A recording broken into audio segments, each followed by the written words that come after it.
नमस्कार, स्वागत आप सभी का। मैं हूं सौरभ शर्मा। नरेंद्र मोदी का एक बड़ा इंटरव्यू आने वाला है और यकीन मानिए यह इंटरव्यू जबरदस्त तरीके से वायरल होगा क्योंकि इसमें इंडियन रेवोल्यूशन की बात है। कोई भ्रांति मत रखिए, नरेंद्र मोदी 400 सीटों वाली एक नई क्रांति ला रहे हैं। हिंदुस्तान में दुनिया का सबसे बड़ा चुनाव होता है। 97 करोड़ वोटर्स हैं, मतलब अमेरिका से करीब 3 गुना ज्यादा। इस चुनाव में क्या होगा, आज नरेंद्र मोदी ने 5 लाइन में और एग्जैक्टली 46 शब्दों में बता दिया। अपने दिल की बात कह दी। बाकी बातें वो एक इंटरव्यू में रिकॉर्ड कर चुके हैं और ये पूरा इंटरव्यू थोड़ी देर में हम आपको दिखाएंगे। नरेंद्र मोदी ने कहा, मैंने हिंदुस्तान में इलेक्शन लड़ने का तरीका बदल दिया है, सोचने का तरीका बदल दिया है, लेकिन हिंदुस्तान में बस एक पार्टी और 2 नेताओं का तरीका नहीं बदला। वो पार्टी है कांग्रेस और वो 2 नेता हैं राहुल गांधी और अरविंद केजरीवाल। नरेंद्र मोदी ने क्यों कहा हिंदुस्तान ने अपना लीडर सिलेक्ट कर लिया है और राहुल गांधी को रिजेक्ट कर दिया है, मोदी के इंटरव्यू का ट्रेलर और आज की पूरी पॉलिटिकल पिक्चर इस रिपोर्ट में। 272 2024 के चुनाव में यहां से गिनती शुरू हो ही नहीं रही है। गिनती तो 303 से शुरू हो रही है, 400 के पार जा रही है।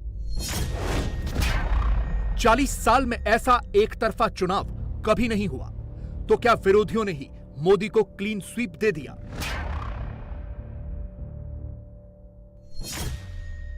क्या नरेंद्र मोदी से कोई लड़ ही नहीं रहा? क्या पहली बार 400 पार भी चुटकी में संभव दिख रहा है? अगर हां, तो कैसे? पूरे चुनाव में चल क्या रहा है? मोदी, केजरीवाल, राहुल या फिर ईडी? फिर फाइट सिर्फ मोदी वर्सेस केजरीवाल के बीच ही हो रही है? क्या राहुल ने राउंड 1 की वोटिंग से पहले ही वॉकओवर दे दिया है? दिख तो यही रहा है। इस वक्त या तो मोदी लड़ते दिख रहे हैं, 24 की फाइट में लीड ले चुके हैं। बीजेपी की टाइमलाइन पर 4 जून के बाद सारे जमीन पर वाले नारे चिपक चुके हैं, तो दूसरी तरफ अरविंद केजरीवाल की पार्टी मोदी के खिलाफ अग्रेसिव कैंपेन शुरू कर चुकी है। Modi exposed on Kejriwal arrest जैसे hashtag, Kejriwal to expose money trail वाले hashtag Aam Aadmi party top trend करवा रही है। एलजी कह रही सरकार जेल से नहीं चलेगी। ये पॉलिटिकल षड्यंत्र है, जनता इसका जवाब देगी। केजरीवाल की कोर्ट में पेशी होती है तो वो अपनी दलील भी खुद ही देते हैं। ये पॉलिटिकल षड्यंत्र है, जनता इसका जवाब देगी। ईडी के काउंटर पर काउंटर अटैक भी खुद करते हैं। दिल्ली में पिछले 24 घंटे का गूगल ट्रेंड बता रहा है, इंटरनेट पर 90% सर्च इंटरेस्ट अरविंद केजरीवाल का ही है। राहुल गांधी के लिए सिर्फ 2% सर्च इंटरेस्ट जनरेट हुआ है, यानी इंटरनेट की दुनिया में नैरेटिव केजरीवाल का ही चल रहा है। मेरी गिरफ्तारी राजनीतिक षड्यंत्र का हिस्सा है। सोशल मीडिया पर केजरीवाल के यही शब्द एक टाइमलाइन से दूसरी टाइमलाइन पर घुमाए जा रहे हैं। ये पॉलिटिकल षड्यंत्र है, जनता इसका जवाब देगी। ये पॉलिटिकल षड्यंत्र है, जनता इसका जवाब देगी। केजरीवाल 24 की पूरी हेडलाइन बदलने की कोशिश कैसे कर रहे हैं, पूरा माहौल अपने पाले में करने के लिए कितनी मेहनत कर रहे हैं, फुल डिटेल आगे देंगे।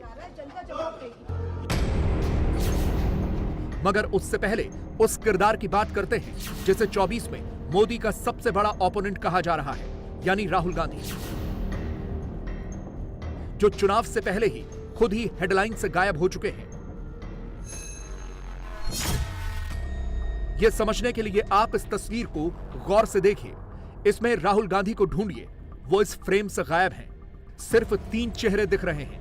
अब दूसरा फ्रेम देखिए, इसमें भी आपको सब दिखेंगे, राहुल नहीं दिखेंगे। राहुल हैं कहां? चुनाव शुरू होने में गिनकर 23 दिन बचे हैं, मगर कांग्रेस की सीईसी की बुधवार वाली मीटिंग राहुल ने मिस कर दी। 2024 के चुनाव के लिए कांग्रेस पार्टी की सीईसी की अभी तक 8 मीटिंग्स हो चुकी हैं और इन 8 मीटिंग में राहुल ने सिर्फ 1 मीटिंग अटेंड की। इससे आप अंदाजा लगा सकते हैं कि राहुल 24 को लेकर कितने सीरियस हैं। राहुल की आखिरी पब्लिक रैली मुंबई में भारत जोड़ो यात्रा के आखिरी दिन हुई थी। राहुल की आखिरी प्रेस कॉन्फ्रेंस 21 मार्च 2024 को हुई थी। तब से लेकर अब तक राहुल कहीं नहीं दिखे हैं, वो सिर्फ सोशल मीडिया पर दिखे हैं। आखिरी प्रेस कॉन्फ्रेंस करने के 7 दिन बाद गुरुवार को राहुल 7 रुपए वाला पर्चा लेकर एक्स पर आ गए, मोदी को कोसने बैठ गए, अपनी रेटिंग बढ़ाने लगे। राहुल ने इधर से यह लिखा, उधर कांग्रेस की टीम पोस्टर बैनर लेकर सोशल मीडिया पर कूद पड़ी। मोदी के लिए झूठा, मोदी के लिए कांट मैन जैसे पोस्टर्स वायरल करा दिए। राहुल को हीरो तो मोदी को इंडिया का सुपर विलेन बनाने में जुट गए।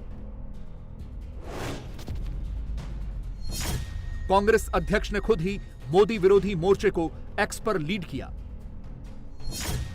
मगर क्या सच में राहुल मोदी को टक्कर दे सकते हैं? क्या राहुल ही मोदी को 24 में रोक सकते हैं? राहुल की डे टू डे एक्टिविटी देखकर तो यह लग नहीं रहा।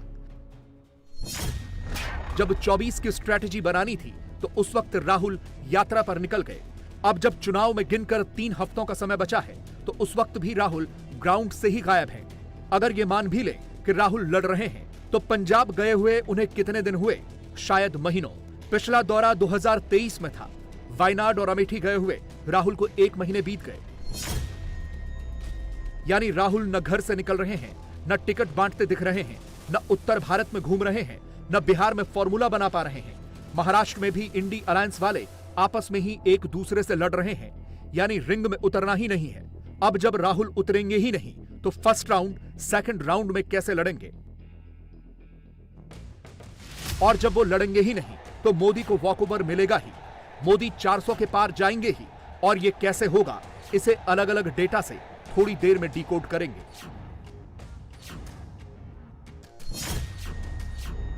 मोदी के 24 वाले सीक्रेट वेपन का एनालिसिस फुल ग्राफिक्स के साथ करेंगे। मगर उससे पहले अरविंद केजरीवाल के स्क्रिप्ट समझते हैं। केजरीवाल की ईडी की रिमांड 1 अप्रैल तक के लिए बढ़ा दी गई है। मगर उससे पहले ही कोर्ट में केजरीवाल ने सबसे बड़ी हेडलाइन बना दी है। कोर्ट रूम के अंदर केजरीवाल ने यह बयान दिया, कहा जिस बयान पर चांदनी चौक का जेब कतरा गिरफ्तार न हो उस पर मुझे गिरफ्तार किया गया। मगर ईडी ने जो सबूत दिखाए केजरीवाल ने उस पर कुछ नहीं कहा।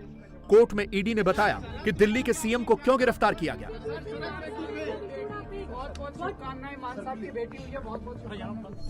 ईडी की 10 पन्नों वाली रिमांड कॉपी में बड़े खुलासे हैं। पढ़ लीजिए क्या लिखा है। ईडी ने शराब घोटाले का किंगपिन, की कॉन्स्पिरेटर अरविंद केजरीवाल को बताया है। ईडी के मुताबिक केजरीवाल लिकर स्कैम में घुमा फिरा कर नहीं, डायरेक्टली इन्वॉल्व्ड हैं। ईडी ने बहुत बड़ा दावा किया है और कहा है कि अरविंद केजरीवाल ने ही साउथ के ग्रुप से किकबैक्स की डिमांड की। ईडी ने यह तक कहा कि केजरीवाल ने दूसरे आरोपियों के साथ मिलकर यह पूरी साजिश रची। केजरीवाल ने विक्टिम कार्ड खेलकर पूरी हेडलाइन बदलने की कोशिश की। तबीयत अभी ठीक नहीं चल रही है, उनके शुगर लेवल्स बड़े इरेगुलर चल रहे हैं। बता तो दिया है, उनको बहुत परेशान किया जा रहा है, बहुत तंग कर रहे हैं उनको। उनकी तानाशाही नहीं चल पाएगी, जनता इसका जवाब देगी। मतलब ये तो ठीक है, इसके मरीज हैं, उनकी शुगर को मॉनिटर करना बहुत जरूरी होता है। आपकी टीम ये पर्चा लिखकर बैठ गई कि केजरीवाल ने बीजेपी और ईडी को एक्सपोज कर दिया। कोर्ट के सामने तीनों स्टेटमेंट लाने चाहिए थे ताकि उधर केजरीवाल की ईडी की रिमांड बढ़ी, इधर आम आदमी पार्टी की प्रेस कॉन्फ्रेंस शुरू हो गई। ये बिल्कुल साफ है कि ईडी और सीबीआई का प्रयोग विपक्ष को खत्म करने के लिए किया जा रहा है। विपक्ष के सभी नेताओं के ऊपर एक एक करके केस लगाए जाते हैं। जो भारतीय जनता पार्टी में आ जाता है उसके ऊपर केस खत्म कर दिए जाते हैं। आज अरविंद केजरीवाल जी ने अपना बयान सामने रखकर पूरे देश के सामने यह साबित कर दिया कि ईडी का असली मतलब है एक्सटॉर्शन डायरेक्टरेट, कि ईडी का प्रयोग किया जाता है एक्सटॉर्शन करने के लिए और असली शराब घोटाला शुरू हुआ ईडी की जांच के बाद केजरीवाल ने अब अपनी पूरी स्क्रिप्ट में इमोशनल कार्ड खेल दिया है। मोदी के खिलाफ नेशनल ही नहीं, इंटरनेशनल लेवल पर मोर्चा खोल दिया है। कभी तो कोई विदेशी पत्रकार केजरीवाल पर कुछ लिखता है तो आम आदमी पार्टी के नेता उसे रीपोस्ट करने लगते हैं। ऐसा लग रहा है कि आम आदमी पार्टी ने पूरे इलेक्शन को आउटसोर्स कर दिया है। कभी तो ब्रिटेन से लेकर जर्मनी, अमेरिका, ऑस्ट्रेलिया केजरीवाल का नाम लेते हैं तो आपके नेता केजरीवाल को विश्वविख्यात सीएम और मोदी को तानाशाह वाला सर्टिफिकेट बांटने में बिजी हो जाते हैं। ये बहुत शर्म की और दुर्भाग्य की बात है कि जब चुनी हुई सरकारें, अमेरिका की चुनी हुई सरकार और जर्मनी की चुनी हुई सरकार भारत के अंदर हो रहे लोकतांत्रिक व्यवस्था के अंदर उथल-पुथल के ऊपर सवाल उठाते हैं और कहते हैं कि अरविंद केजरीवाल को न्याय मिले और जल्द न्याय मिले, तो इस पे भारतीय जनता पार्टी और भारत की केंद्र सरकार को आपत्ति होती है। इनके पेट में दर्द हो जाता है कि बाहर की सरकार हमारे देश के बारे में कैसे कुछ कह सकती है। मगर जब एक उग्रवादी संगठन से जुड़ा हुआ आदमी इस तरीके का घटिया संदेश एक चुने हुए मुख्यमंत्री के विषय में देता है, तो भारतीय जनता पार्टी के हैंडल्स, भारतीय जनता पार्टी के ट्रोल इसको ऐसे देश के अंदर चलाते हैं जैसे किसी साधु संत ने कोई ब्रह्म वाक्य कहा है। ये बहुत शर्म की बात है। केजरीवाल ईडी के खिलाफ, मोदी के खिलाफ एक नैरेटिव बनाकर अपना केस मजबूत करने की कोशिश कर रहे हैं। आम आदमी पार्टी का इकोसिस्टम नेशनल इलेक्शन में इंटरनेशनल एजेंडा फिट करके पश्चिमी देशों की दखलंदाजी को डिफेंड कर रहा है और इसी के पीछे छिपकर हिंदुस्तान से बाहर बैठी ताकतें नरेंद्र मोदी नर्वस क्यों हैं, इस तरह की हेडलाइन लिख रही हैं। नोट करने वाली बात यह है कि देश के भीतर हूं या देश के बाहर हूं, सबके निशाने पर मोदी ही हैं। मगर वो ये बात भूल चुके हैं कि करप्शन पर मोदी एक्शन लेने से चूकने वाले नहीं हैं। 24 में ये एक्शन ही पब्लिक की नजरों में मोदी का सबसे बड़ा वेपन है।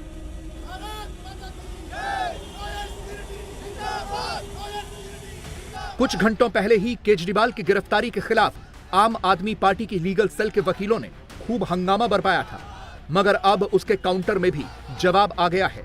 देश के 500 से ज्यादा जाने माने वकीलों ने चीफ जस्टिस को चिट्ठी लिखकर बताया है कि कैसे एक खास समूह न्यायपालिका पर लगातार हमले कर रहा है, राजनीतिक एजेंडे के तहत आधारहीन आरोप लगाकर जुडिशरी की छवि के साथ खिलवाड़ करने की कोशिश कर रहा है। इस चिट्ठी के शब्दों पर गौर कीजिए। वेस्टेड इंटरेस्ट ग्रुप जुडिशरी पर दबाव बना रहा है, जुडिशियल प्रोसेस को प्रभावित करने की कोशिश कर रहा है, करप्शन के मामलों में शिकार लोगों को बचाने के लिए प्रेशर टैक्टिक्स का इस्तेमाल कर रहा है। यानी चिट्ठी में इशारा केजरीवाल के केस की तरफ भी है और कांग्रेस पार्टी की तरफ भी। 21 मार्च की यह तस्वीर तो आपको याद होगी, जब एक साथ राहुल, सोनिया, खड़गे कांग्रेस के बाकी नेताओं के साथ कैमरे पर आए थे और मोदी पर कांग्रेस का अकाउंट फ्रीज करने का आरोप लगाया था, जिसका सच्चाई से दूर दूर तक कोई लेना देना नहीं था। सच्चाई यह है कि कांग्रेस का कोई अकाउंट फ्रीज नहीं हुआ है, मगर राहुल ने जो नैरेटिव बनाने की कोशिश की वो भी फ्लॉप हो गया। वो प्रेस कॉन्फ्रेंस भी गायब हो गई और अब मामला भी रफा दफा हो गया, क्योंकि दिल्ली हाईकोर्ट से कांग्रेस को झटका लगा है। इनकम टैक्स डिपार्टमेंट के आदेश को चुनौती देने वाली कांग्रेस की याचिका खारिज हो चुकी है। मतलब यह है कि अब income tax department Congress party के खातों की फाइनेंशियल ईयर 2017-18 से लेकर 2020-21 तक का रीअसेसमेंट करेगी और कहां कितना छिपाया गया यह खुलासा करेगा। नरेंद्र मोदी अब तक इस मामले पर चुप थे, मगर अब उन्होंने भी इस पर अपनी चुप्पी तोड़ दी है और एक पोस्ट के जरिए बताया है कि कांग्रेस कैसे डराती है, कैसे धमकाती है और क्यों 140 करोड़ हिंदुस्तानी बार बार कांग्रेस को रिजेक्ट करते हैं। मोदी ने अपने पोस्ट में लिखा, दूसरों को डराना धमकाना कांग्रेस की पुरानी संस्कृति है। 5 दशक पहले ही उन्होंने प्रतिबद्ध न्यायपालिका का आह्वान किया था। वो बेशर्मी से अपने स्वार्थों के लिए दूसरों से प्रतिबद्धता चाहते हैं, लेकिन राष्ट्र के प्रति किसी भी प्रतिबद्धता से बचते हैं। कोई आश्चर्य नहीं कि 140 करोड़ भारतीय उन्हें अस्वीकार कर रहे हैं। चुनावी सीजन में मोदी के इन शब्दों के मायने इसलिए भी अहम हैं क्योंकि करप्शन के एलिगेशन राहुल पर भी हैं और केजरीवाल पर भी। केजरीवाल तो 1 अप्रैल तक ईडी की रिमांड पर भेजे जा चुके हैं। चुनावी रेस में मोदी सबसे आगे चल रहे हैं। रही बात राहुल गांधी की, तो वो रेस में फिलहाल कहीं नहीं दिख रहे और ये समझने के लिए कुछ सर्वे के नंबर्स देख लीजिए। राउंड 1 की वोटिंग से 3 हफ्ते पहले जो सर्वे आया है उसमें 79% भारतीय देश में एनडीए की सरकार चाहते हैं। सिर्फ 21% लोगों की पसंद इंडी अलायंस है। सर्वे में पता चला है कि करीब करीब 50% लोगों की राय है कि इंडी अलायंस में टू मैनी पीएम फेसेस हैं, लीडरशिप की कमी है, लैक ऑफ विजन है। करीब 64% लोगों को लगता है कि 24 के चुनाव में कांग्रेस अपनी टैली में कोई इंप्रूवमेंट नहीं ला सकती है। 55% लोगों को लगता है कि राहुल गांधी की भारत जोड़ो न्याय यात्रा का 24 के चुनाव में कोई असर नहीं पड़ेगा। और इस सर्वे की सबसे बड़ी बात यह है कि 24 में पीएम की पोस्ट के लिए टॉप चॉइस भी नरेंद्र मोदी ही हैं। मोदी का जो ग्राफ 14 में था वो 19 में और बढ़ा और अब 24 में उसमें बहुत बड़ा जंप आया है, जबकि राहुल जहां 19 में खड़े थे 24 में उससे भी नीचे जा चुके हैं। इसे भी एक डेटा से समझिए। 2019 के चुनाव से ठीक पहले राहुल की अप्रूवल रेटिंग 34% पर थी और आज 24 का चुनाव शुरू होने से 3 हफ्ते पहले राहुल की अप्रूवल रेटिंग 14% पर है, यानी 5 या 10% नहीं, पूरे 17% कम। इंदिरा जी खुद भी चुनाव हार गई थी, वो दौर भी हमने देखा। आंधी चली इंदिरा गांधी जी वापस 2.5 साल के बाद में, हम सब एमपी बन के चले गए। 43 सालों के बाद को 43 साल से दिल्ली में हमारे साथी तमाम लोग बैठे हुए हैं राजनीति में, तो ये तो वक्त की बात है। वाजपेयी गवर्नमेंट, किसी को उम्मीद थी क्या कि सरकार बनेगी यूपीए की? कांग्रेस को उम्मीद नहीं थी। ये पब्लिक बहुत समझदार है, रॉबस्ट कॉमन सेंस एक्स्ट्राऑर्डिनरी है, फील गुड और इंडिया साइनिंग चल रहा था उस वक्त में, तब भी ऐसा अंडरकरंट चला कांग्रेस पक्ष में। यूपीए गवर्नमेंट बन के 10 साल तक रही है। इस बार भी लगता है कि अंडरकरंट चल रहा है। राहुल ने पूरे देश का चक्कर लगा लिया, लेकिन वो अभी भी देश का मूड नहीं भांप पाए हैं। वो यात्रा करते रह गए, स्ट्रैटेजी बनाना भूल गए, समय रहते सीट शेयरिंग तक फाइनल नहीं कर पाए। सोचिए, गुरुवार को पहले राउंड का नॉमिनेशन खत्म हो गया। बिहार की 4 सीटों पर भी नामांकन की तारीख निकल गई, मगर अभी तक आरजेडी और कांग्रेस में टिकट का ऐलान तक नहीं हुआ। उसे शुक्रवार तक के लिए टाल दिया गया है। दूसरे चरण के लिए नामांकन की आखिरी तारीख 4 अप्रैल है।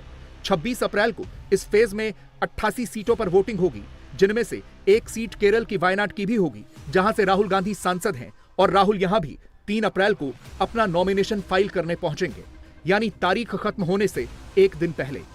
मोदी और मोदी के विरोधियों में यही फर्क है। मोदी 300 से कम पर बात ही नहीं कर रहे, 400 के पार के ही प्लान पर आगे बढ़ रहे हैं, जबकि विरोधी हर लेवल पर मोदी से मात खाते जा रहे हैं। मोदी की टक्कर में कहीं दिख ही नहीं रहे हैं। नरेंद्र मोदी तो हर बीतते दिन के साथ, हर बीतते घंटे के साथ ये गैप बढ़ाते जा रहे हैं, काफी ज्यादा बढ़ाते जा रहे हैं। 24 के चुनाव में मोदी का कौन सा इंटरव्यू वायरल होगा? देश के वोटर्स मोदी के किस लुक की बात करेंगे और क्यों वोटिंग वाले दिन मोदी को ही चुनेंगे?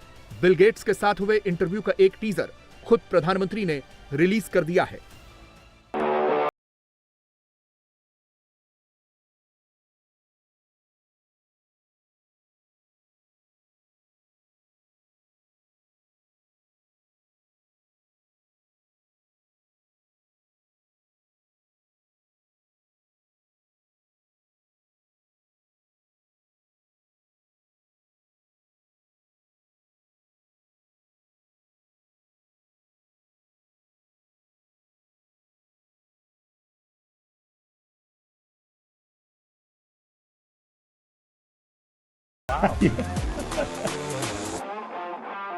One of the themes I think India brings to technology is that it should be available for everyone. गांव में महिलाएं मतलब भैंस को चराएगी, गाय को चराएगी, दूध दोहेगी, नहीं, मैं उसके हाथ में टेक्नोलॉजी देना चाहता हूँ। मैं ड्रोन दीदी से इन दिनों बातें करता हूँ, उनको इतनी खुशी है, वो कहते हैं हमको साइकिल चलाना नहीं आता था, आज हम पायलट बन गए, हम ड्रोन चला रहे हैं।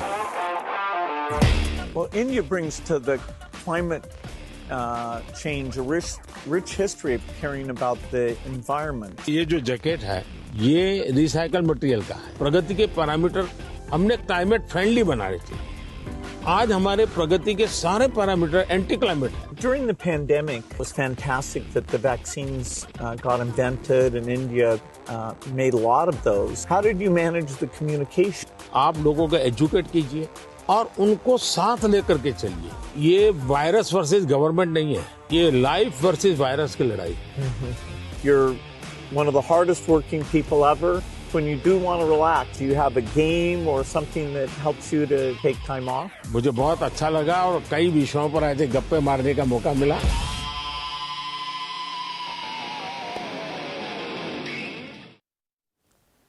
अब बात यूपी की। यूपी में वो हो रहा है जो अखिलेश यादव ने कभी सोचा भी नहीं था।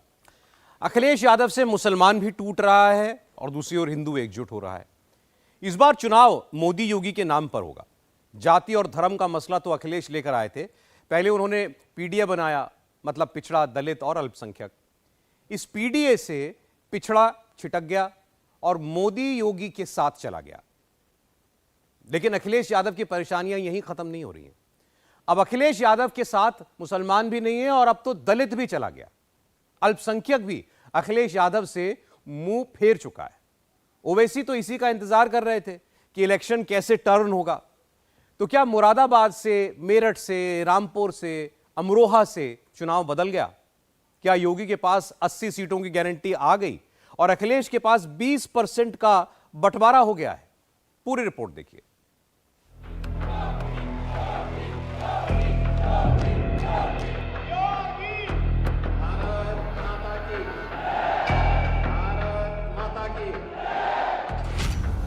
क्या उत्तर प्रदेश की लड़ाई अब 80-20 के बजाय 90-10 की हो गई है? क्या यूपी में 80% हिंदुओं के वोट बीजेपी को मिल रहे हैं?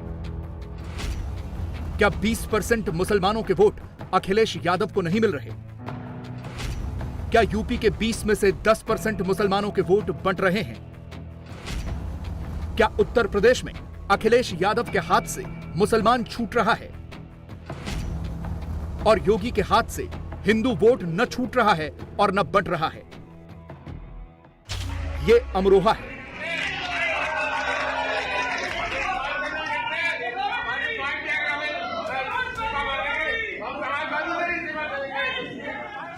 जहां समाजवादी पार्टी और कांग्रेस के गठबंधन के उम्मीदवार दानिश अली पहुंचे हैं, लेकिन किस कदर विरोध हो रहा है देख लीजिए।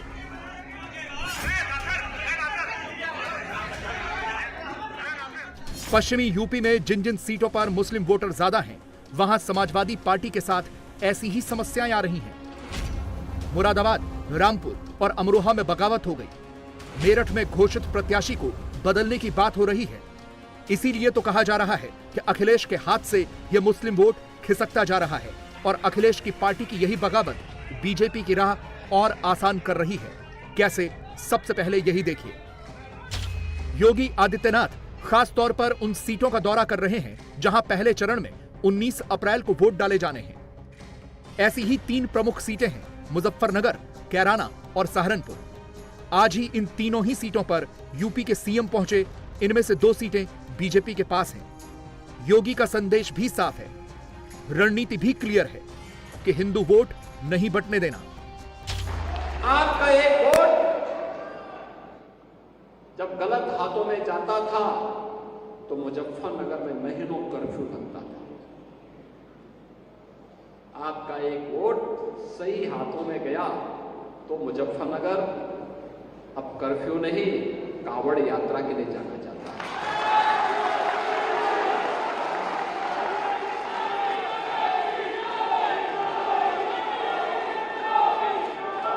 आपका एक वोट गलत हाथों में जाता था तो न केवल मुजफ्फरनगर बल्कि हमारा पश्चिमी उत्तर प्रदेश अराजकता की भट्टी में झोंक करके यहां की सुरक्षा को खतरे में डालती थी। कितना खतरनाक माहौल था। लोग चलने से डरते थे, आने से डरते थे। आपका एक वोट सही हाथों में गया, सही पार्टी के साथ गया तो अराजकता समाप्त हुई और आस्था को सम्मान मिला। योगी मजबूत कानून व्यवस्था के साथ हिंदू वोट का डबल फॉर्मूला लगाकर इन सीटों को सुनिश्चित करना चाहते हैं और इसीलिए योगी का फोकस खास तौर पर इन सीटों पर है जहां मुस्लिम आबादी हार और जीत तय करने में बड़ी भूमिका निभाती है।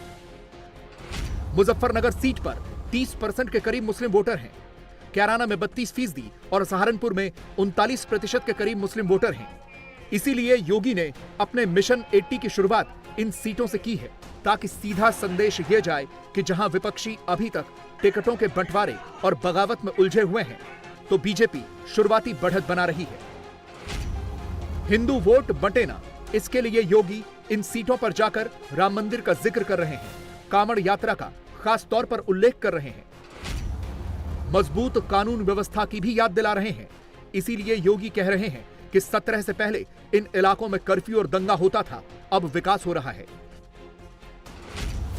योगी को पता है कि इन सीटों पर जाट वोटरों का भी खासा महत्व है जो बड़े किसान हैं, इसीलिए चौधरी चरण सिंह को दिए भारत रत्न का भी जिक्र कर रहे हैं। क्या अयोध्या में राम मंदिर का निर्माण ये सपा बसपा और कांग्रेस के लोग करा पाते क्या? आप में से कितने लोग अयोध्या गए दर्शन करने के लिए? पूरा मुजफ्फरनगर ही जा चुका है। आप मुझे बताइए, अब तो नई अयोध्या के दर्शन हो रहे हैं ना? अब तो अयोध्या अच्छी लग रही है ना? आप सोचो,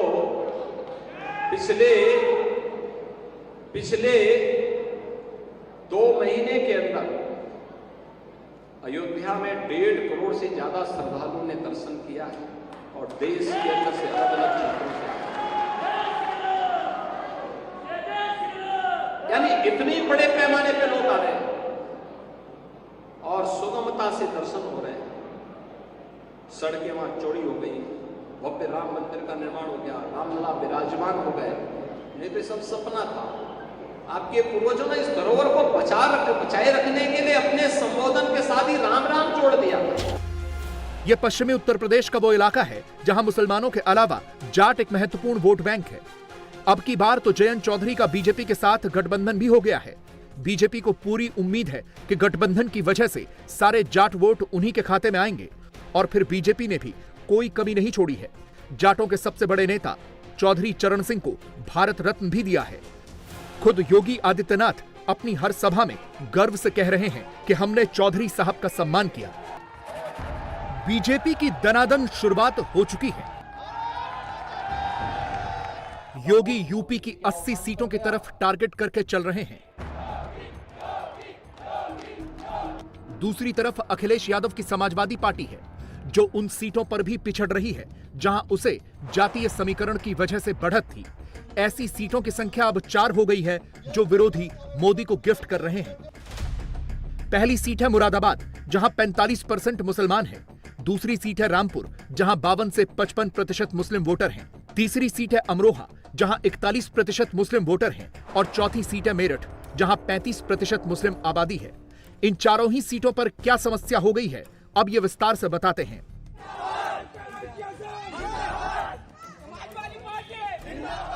मुरादाबाद और रामपुर में तो कल से ही हंगामा चल रहा है।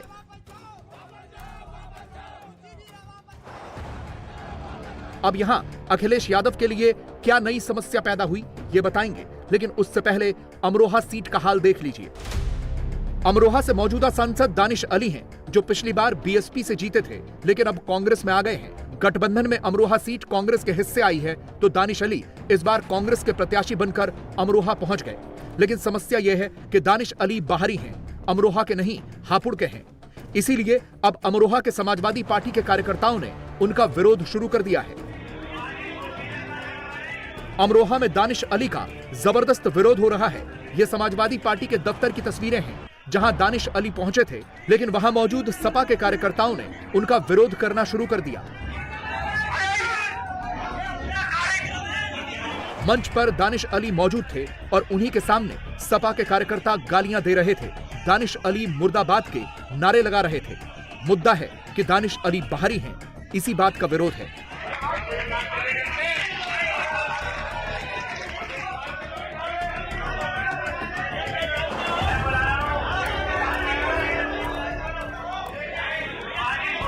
अब सोचिए, जिस अमरोहा में 41% के करीब मुस्लिम वोटर हूं, वहां ऐसा कैंडिडेट दे दिया जिसके नाम पर ही कोई तैयार नहीं है।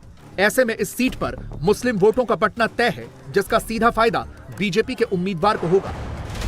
ऐसी ही एक और सीट है मेरठ, जो समाजवादी पार्टी के खाते में आई है और यहां से समाजवादी पार्टी ने वकील भानु प्रताप सिंह को टिकट दिया है।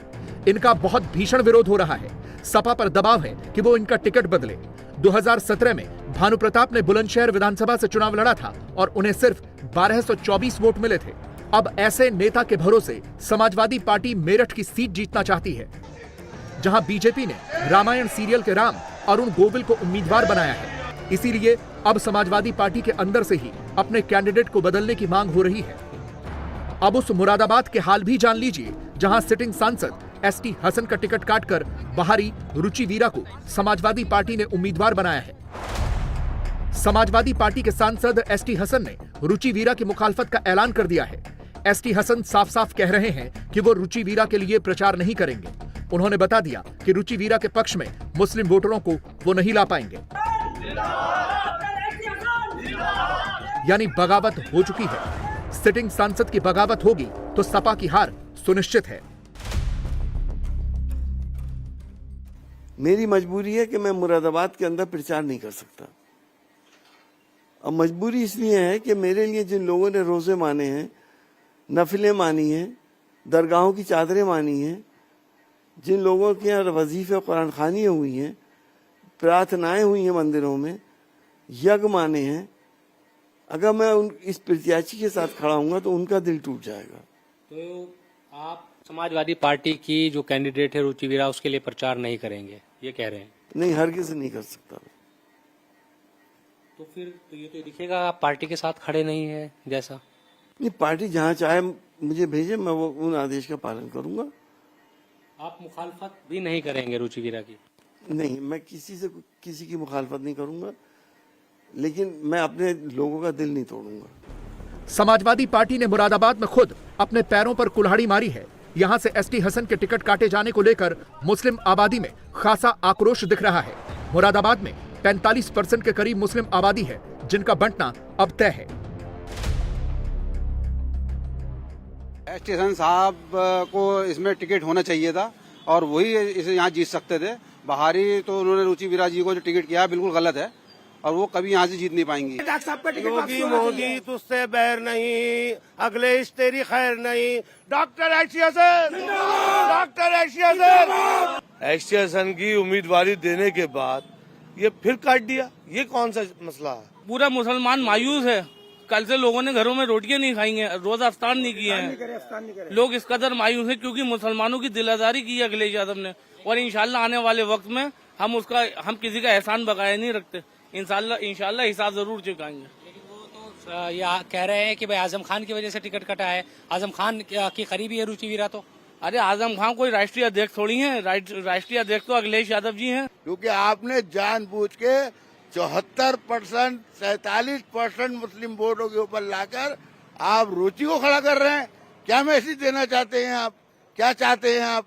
पार्लियामेंट कोई मुसलमान नहीं जाए, ये मकसद है कि आपका? हम आपसे नाराज हैं, बहुत सख्त नाराज हैं। हम पूरे उत्तर प्रदेश के मुसलमान से अपील करते हैं कि समाजवादी पार्टी को वोट ना दें। किसी को वोट नहीं दे, घर जाके बैठे। अरे भाई हमारी काहिद नहीं है कोई तो घर जाके बैठो। जीतने तो बीजेपी को क्या परेशानी है? कि अभी तक हमारा ये नाम बदनाम होता है कि मुस्लिम जो है बीजेपी को सपोर्ट नहीं करते। अब हम खुल के सपोर्ट करेंगे, खुल के वोट करेंगे। सर्वेश ठाकुर को आज तक जामा मस्जिद के चौराहे पे किसी बीजेपी नेता ने आज तक स्पीच नहीं दी जुम्मे के दिन। अब के जुम्मे को सर्वेश ठाकुर खुद आन के जामा मस्जिद के चौराहे पे स्पीच करेंगे, वहीं से ही वो जलूस निकालेंगे। हमारा पूरा धन मन तन से सर्वेश जी को सहयोग है। जी रुचि वीरा को बिजनौर लड़ना चाहिए चुनाव। ये बिजनौर की है तो मुरादाबाद के अंदर नेता कम थोड़ी है कोई। डॉक्टर स्टेशन किसी और को देते। डॉक्टर स्टेशन की बेइज्जती करी है, 4 दिन बेवकूफ बनाया उनको, तो ये गलत करा है। हम खुल के सर्वेश ठाकुर को लड़ाएंगे चुनाव। अब पूरे मुराद की बेइज्जती करी है, पूरे मुराद की आवाम की बेइज्जती हमारा अल्लाह करेगा। हमारा अच्छा बुरा हमारा अल्लाह करेगा। हमारा अच्छा बुरा कोई पार्टी नहीं करेगी। हाँ, हमारा अच्छा बुरा वो करेगा जो बैठा ऊपर। हम सर्वेश के साथ हैं। यही हाल रामपुर में भी हो गया है। यहाँ भी लग रहा है कि 55% मुस्लिम वोट होने के बावजूद समाजवादी पार्टी यहाँ से हार जाएगी। क्योंकि मुस्लिम वोट तो यहां भी बटेंगे।